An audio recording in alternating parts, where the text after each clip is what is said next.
So people ask a lot of questions in the comments section of my videos, and what I try to do is answer questions as best I can to the comments that people leave.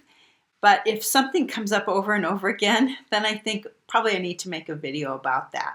So one of those things that is coming up, that's kind of new, coming up on my channel, although it's something that's been out there for a while, and that's the whole idea that the millennium has already happened. Jesus has already ruled and reigned, and we can know that, in quotes, know that, because of all this evidence of buildings that were made that people didn't have the technology to make.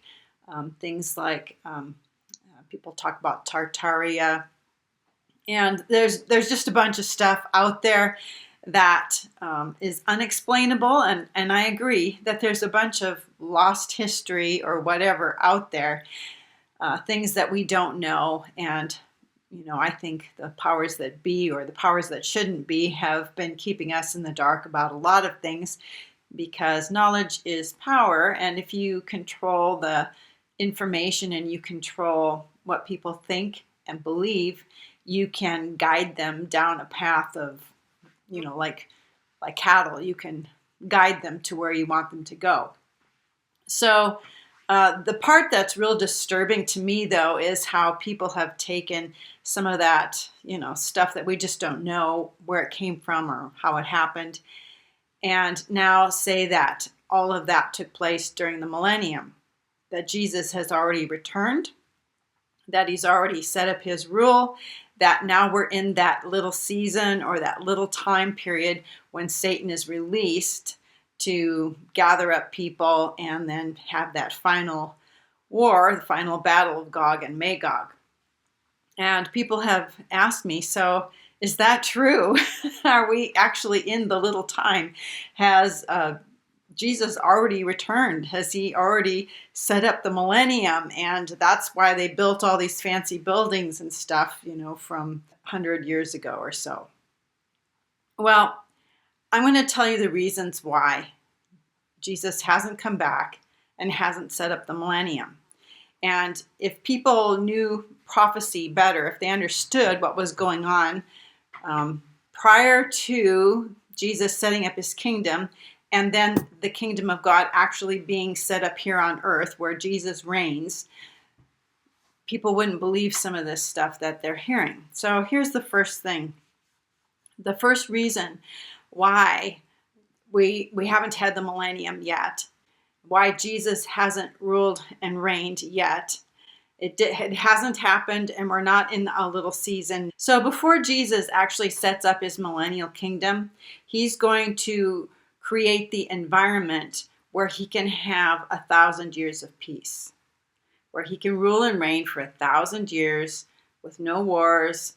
Spears are turned into pruning hooks, where people take their weapons and turn them into agricultural tools. Okay, so there has to be a time when the whole wide world will be at peace. Okay, so in order for Jesus to set that up where he can have 1,000 years of peace, something has to take place first, and that's the removal of all the fallen angels, all the demons, all the watchers who are coming out of the pit that we read about in Revelation 9, anybody who has followed after the beast, the Antichrist, anybody who's taken his mark, anybody who's worshiped him. Okay, so they're all of the spiritual bad guys. We're talking powers and principalities and angelic hosts of wickedness. All of them are going to be cast into the lake of fire when Jesus returns, before he sets up his millennial reign. All of those bad entities are going to go away. The reason for all the wars that we have in the world today are spiritual reasons, because those powers and principalities are being used by Satan to create an environment where his son, the Antichrist, can come in and have his false reign of peace, his fake millennium.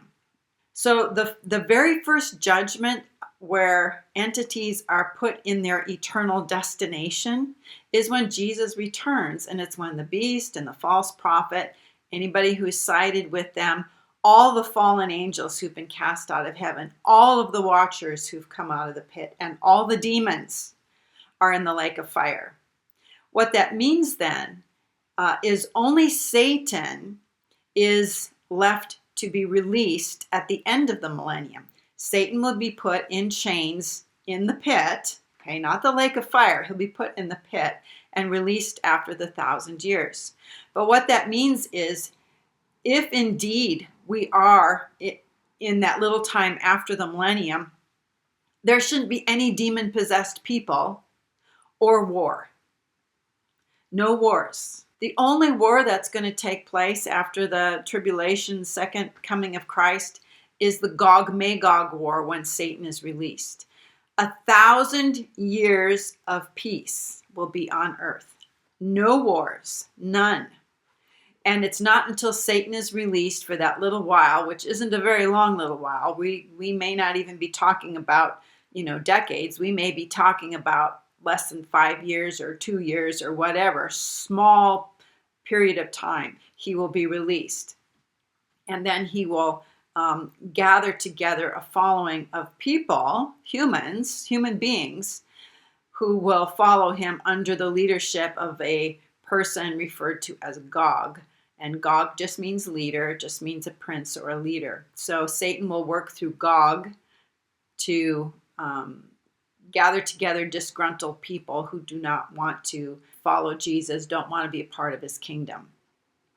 Okay, and it's going to take a long time before people will want to follow him. And mostly they'll probably be people who are born during the millennium who never saw the wars that we see, who never saw what happens when people go to war, who never saw what happens when Jesus isn't ruling the earth.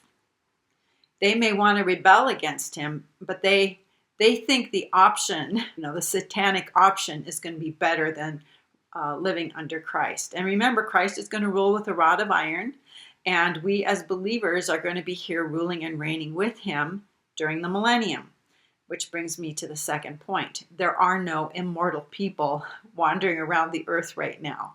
And Jesus is going to have people ruling with him during the millennium, people who are like him, people who've been glorified. They're in immortal bodies, and they're going to be ruling with Christ during the millennium.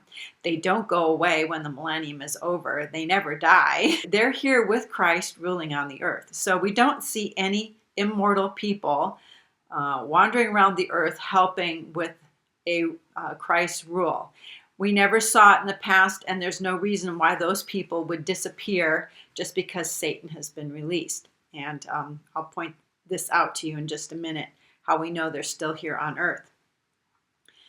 Third, there is no sign that the millennial temple was rebuilt. And Jesus is going to be ruling from Jerusalem. And there's going to be a rebuilt millennial temple. And there's no sign that that was ever built, that Jesus ever ruled from Jerusalem. And he is going to have an earthly kingdom. It's not one where he's ruling from heaven in some kind of, mystical state. He's a man who is going to rule and reign from the earth. We also know that this world system hasn't been destroyed yet. This present system that operates basically under Satan through institutions that Satan uses, where information is compartmentalized and you only know things if you haven't need to know them. And so he rules through the medical industry and through pharmaceuticals and through education and through entertainment and through the finance system. All of that is part of the harlot system, which shouldn't even be here. If we're in the little time after the millennium, there shouldn't be any of these systems in place. All of these institutions should have been done away with a long time ago.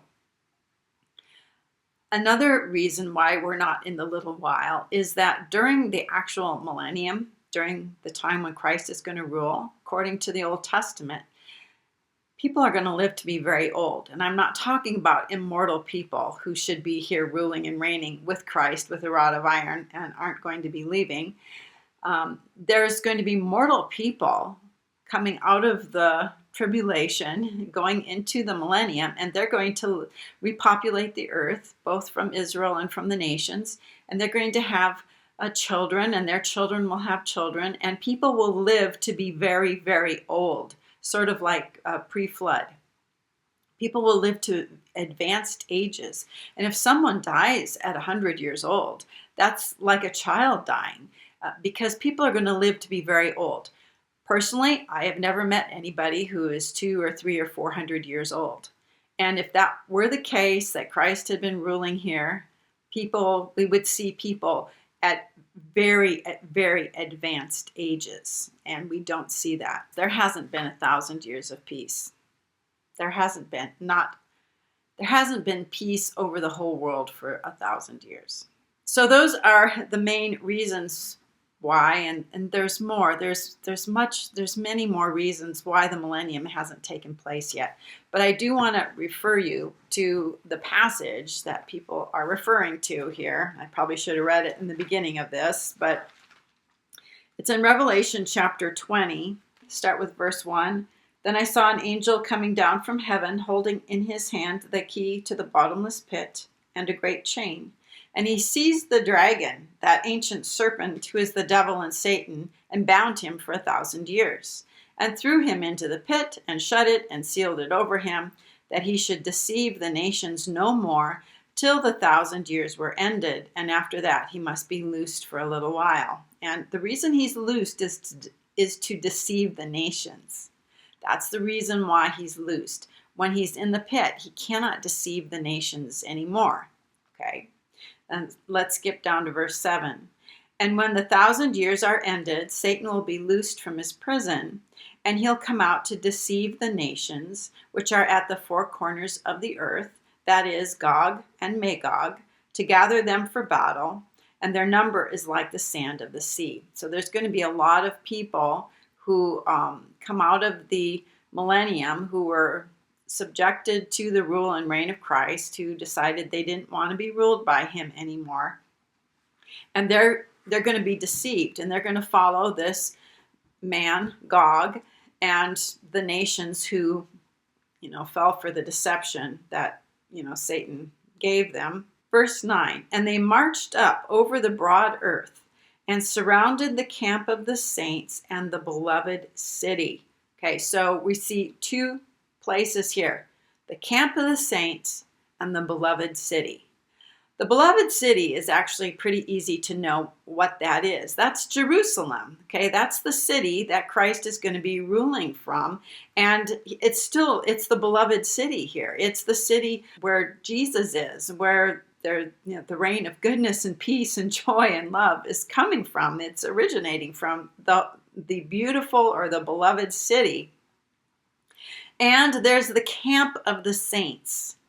The camp of the saints, that's where believers are going to be hanging out when we're here on earth. And I think as believers, we'll be going back and forth between our true home in heaven and our job, which is here on earth. So we'll be able to praise and worship God in his presence in heaven, and maybe hang out with people in the New Jerusalem, which is in heaven, as well as come to earth. But when we're here, it's like we're camping, because this isn't our true home.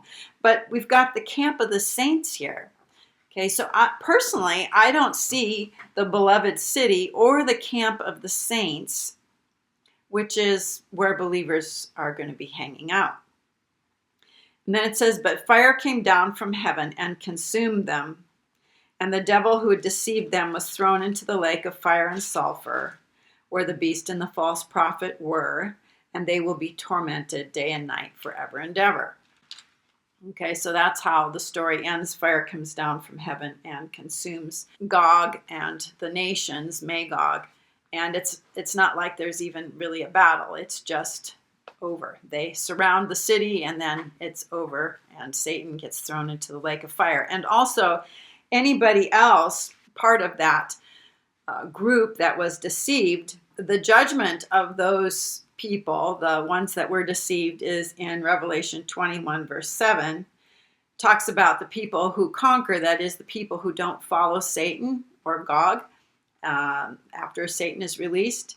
And it says about them, he who conquers will have this heritage. I will be his God, and he shall be my son. So they are not part of the bride of Christ, but they are part of God's family in that they are sons. But as for the cowardly, the faithless, the polluted, as for murderers, fornicators, sorcerers, idolaters, and all liars, their lot shall be in the lake that burns with fire and sulfur, which is the second death. Okay, this is the judgment on the people living during the millennium who follow after Satan and after this, his human person that he's going to rule through, Gog. They're thrown into the lake of fire, not because they take a mark or something like that, which happened like 1,000 years prior to that, but because they decided they didn't want to live under the rule of Christ. And they get to make that decision, and they decided not to. They were going to follow after Satan and Gog, and God says, well, the cowardly, the faithless, polluted, they are going to be thrown into the lake that burns with fire. This is for people who live during the millennium, who follow after Satan. Okay, so that's my take on the whole little while thing. People who don't understand what the millennium is all about, or even what the tribulation time, this so-called tribulation, is all about. It's about God cleaning house so that when Jesus starts his millennial reign, there aren't any bad guys around. It's the judgment of the great day when all the fallen ones are going to be judged and cast into the lake of fire. Okay, so we are not in that time period yet. The world is dark, it's getting darker, it's growing darker. There is more and more evidence of not just Satan being here on earth, but also of spiritual entities that are very energized right at this point in time. And all you have to do is see kind of the fires of war erupting all over the earth. And there are multiple kings who are about to engage in serious warfare, and the world is going to be caught up into all of this. Now, when Satan is released for a little while, there is one ruler, not a whole bunch of them. One ruler, Gog. And that one ruler is going to be over all the nations. So in some ways, he's kind of like a second Antichrist, sort of, but not really. He's just the guy that Satan is going to use. Because remember, you can only rule the earth or have dominion over the earth if you're a man. So Satan always has to work through a man, which is why he has his son, the Antichrist, who's a man. It's the number of a man, 666. So after the 1,000 years, he will have to work through this other leader, Gog, and this other group of nations who will all be under one man, Gog. So we don't see that. That is, all the things that I've mentioned. There hasn't been 1,000 years of peace. There aren't people hundreds of years old on the earth right now. There aren't glorified immortal believers ruling and reigning with Christ. There hasn't been a millennial temple that's set up that should be, hundreds of years old. We have never seen Christ ruling from Jerusalem. And all of these things have to be literally fulfilled. All right, so that's my take on the little while and why we're not in that little while that's after the millennium. Anyway, I hope I've been able to clear that up for you a little bit. If you have a question about something else that you would like me to address, you can leave it in the comments section and I'll see what I can do about answering your questions. Till the next video, I pray you have a very blessed day.